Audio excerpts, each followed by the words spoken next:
पक्ष 2025 अवसर में लोक कला दिनटीए कार्यक्रम में वरिष्ठ कलाकार मानकु सम्मानित।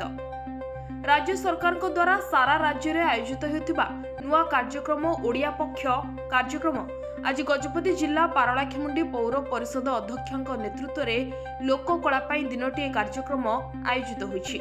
ଏହି କାର୍ଯ୍ୟକ୍ରମରେ ମୁଖ୍ୟ ଅତିଥି ଭାବେ ମାନ୍ୟବର ପାରଳା ବିଧାୟକ ରୂପେଶ ପାଣିଗ୍ରାହୀ ଯୋଗଦେଇ ବରିଷ୍ଠ କଳାକାରମାନଙ୍କୁ ସମ୍ମାନିତ କରିଥିଲେ। ଗଜପତି ଜିଲ୍ଲାର ଜଣାଶୁଣା ବରିଷ୍ଠ କଳାକାର କଣ୍ଠଶିଳ୍ପୀ ନୃସିଂହ ପ୍ରସାଦ ପଟ୍ଟନାୟକ, କଣ୍ଠଶିଳ୍ପୀ ତଥା ସଙ୍ଗୀତ ନିର୍ଦ୍ଦେଶକ ରଘୁନାଥ ପାତ୍ର, ମଞ୍ଚ ଅଭିନେତା ନୃସିଂହ ଚରଣ ପଟ୍ଟନାୟକ, ମଞ୍ଚ ଅଭିନେତା ଦେବେନ୍ଦ୍ର ଦାସ, ନୃତ୍ୟ ନିର୍ଦ୍ଦେଶକ ହେମଗିରି, ପାଇକ ଆଖଡ଼ାରେ ପ୍ରସିଦ୍ଧ ଲାଭ କରିଥିବା କଳାକାର ତିରୁପତି ପାତ୍ର ପ୍ରମୁଖ କଳାକାରମାନଙ୍କୁ ମାନପତ୍ର ସହ ସମ୍ମାନିତ କରାଯାଇଥିଲା।